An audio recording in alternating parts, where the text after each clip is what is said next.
বন্ধু বান্ধৱীসকল, শ্ৰদ্ধাৰ ৰাইজ, আৰু কেইটামান কথা মই আপোনালোকক ক'ব খুজিছোঁ।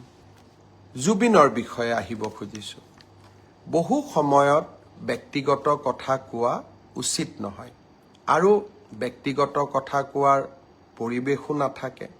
আজি যেতিয়া অসমৰ জনতাই জুবিনক ন্যায় দিয়াৰ বাবে আন্দোলন কৰিছে, তাৰ পৰা মই পৃথক নহয় আৰু সেই কাম মই কৰিবই লাগিব।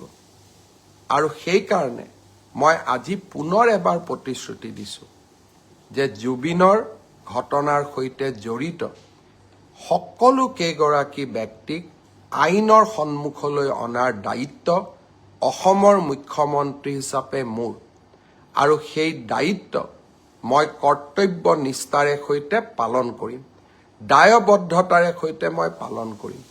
জুবিনৰ নামত আমি অসমখনক নেপাল কৰিব দিব নোৱাৰোঁ আৰু জুবিনৰ আত্মাক শান্তি দিবৰ বাবে আমি এই অসমখনক সুফলা কৰি আমি নিৰ্মাণ কৰিব লাগিব।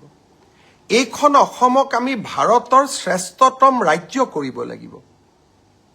সেইবাবে মই সকলোকে কৰজোৰে অনুৰোধ কৰোঁ, নেপাল কৰাৰ প্ৰচেষ্টা নকৰিব।